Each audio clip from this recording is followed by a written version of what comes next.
चुनाव में मिली हार के बाद मायावती नए सिरे से पार्टी को मजबूत बनाने में जुटी हैं। उन्होंने संगठन में बड़े स्तर पर बदलाव किया है। यही नहीं, दलित ब्राह्मण गठजोड़ की बात करने वाली मायावती अब ब्राह्मणों से दूर होते दिख रही हैं। जबकि 2007 में इसी फॉर्मूले से मायावती ने पूर्ण बहुमत की सरकार बनाई थी।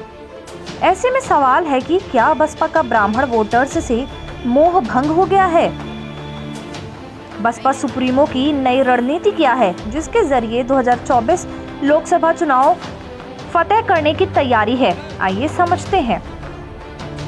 इसे समझने के लिए हमने वरिष्ठ पत्रकार प्रमोद कुमार सिंह से बात की। उन्होंने कहा, यूपी चुनाव में बसपा के चुनावी अभियान की बागडोर एक तरफ से सतीश मिश्रा के हाथ में थी।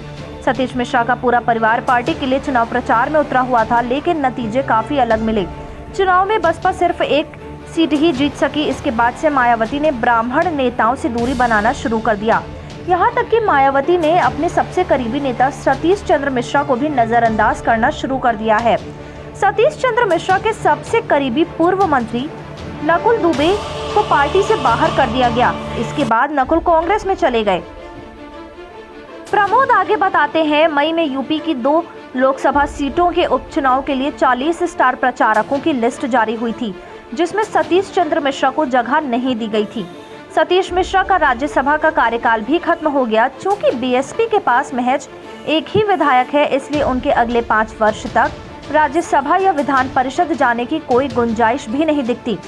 सतीश चंद्र मिश्रा को दिल्ली एमसीडी और गुजरात चुनाव से भी दूर रखा जा रहा है। दोनों चुनाव के लिए स्टार प्रचारकों की सूची में भी सतीश चंद्र मिश्रा का नाम नहीं है। इससे काफी हद तक साफ होता है कि मायावती किस रणनीति पर काम कर रही हैं।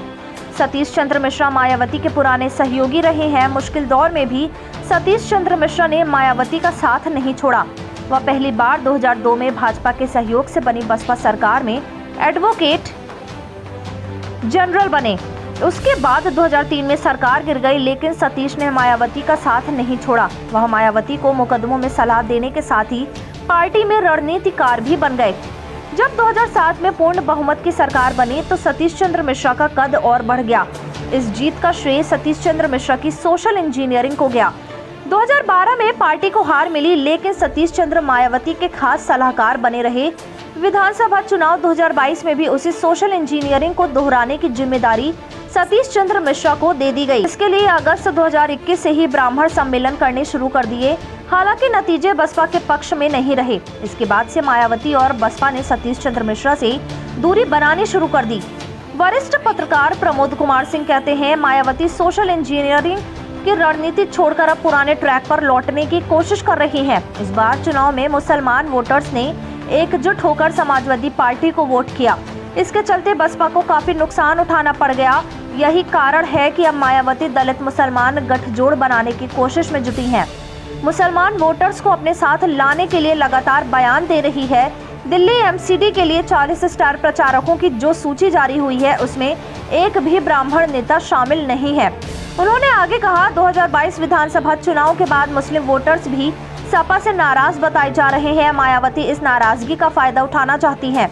इसके जरिए 2024 लोकसभा चुनाव फतेह करने की तैयारी है।